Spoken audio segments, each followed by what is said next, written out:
Mountain Engine. Sir Handel had had a bad day. The old coaches, Agnes, Ruth, Lucy, Jemima and Beatrice, had been awkward. They had made him slip to a standstill twice. He was furious. "Those cattle trucks should be scrapped," he fumed. Skarloey was shocked.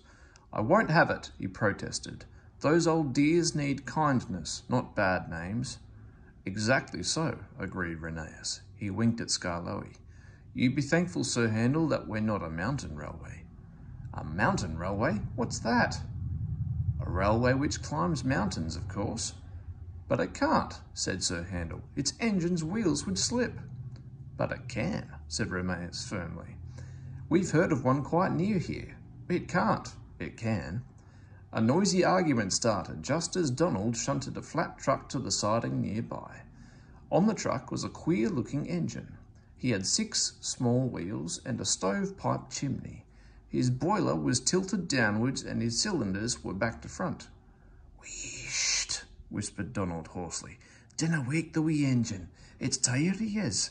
He's away back from England after being mended. You ken how it is." "We understand, but who is he?" "He's called Caldy, after the mountain his railway climbs." "Well, did you ever!" exclaimed the 2 old engines. They looked at Sir Handel and chuckled. "I don't believe it," said Sir Handel. "Och, you best ask him yourself. Then maybe you'll learn it's the truth I've been telling you." Donald puffed away, offended. Caldy woke to find the engines gazing at him. "Where am I?" he asked. They told him. "That's good," he said. "I'm nearly home now." "Do you really climb mountains?" asked Skarloey. "I've done it for years." "You must be clever. We couldn't. Our wheels would slip." "I'm not really clever," laughed Caldy. "I was just drawn like that." "Like what?"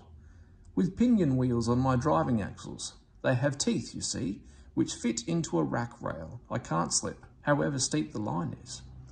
"That," said Rheneas, "must help you going up. But if your line is so steep, aren't you frightened coming down?" "Why? We have good brakes." "Coaches," went on Rheneas, "are sometimes silly and try to push us downhill. Some, engines find it hard to stop them." Sir Handel blushed and looked at his buffers. "Our coaches," answered Caldy, "are never silly like that. They know such tricks are dangerous. I've never had that sort of accident, but," he went on thoughtfully, "I was frightened once, very frightened indeed." "Please tell us," said all the engines. "One day, long ago, before our line was opened, our drivers made all 5 of us engines stand ready outside our shed. 'The inspector's coming,' they said. 'We don't know which of you he'll choose.' He chose me, climbed into my cab and made me push 2 coaches to the summit. 'So far, so good,' he said. 'Now we'll test your brakes.' So he went and stood on the steepest part of the line. Down, down it fell with a nasty curve below, edging a precipice. 'Brakes off, driver, let him roll.' 'Ooh,' gasped the little engines in horror. The coaches nudged me.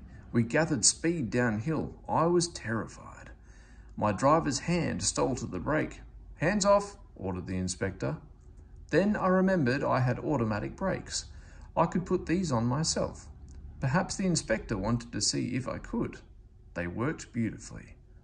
'Well done, Caldy,' said the inspector. 'You'll do.' I smiled, of course, but felt very shaky. My driver and fireman mopped their faces. They'd been nervous too. 'I'm never nervous now,' finished Caldy. 'Why should I be? There's no need.'"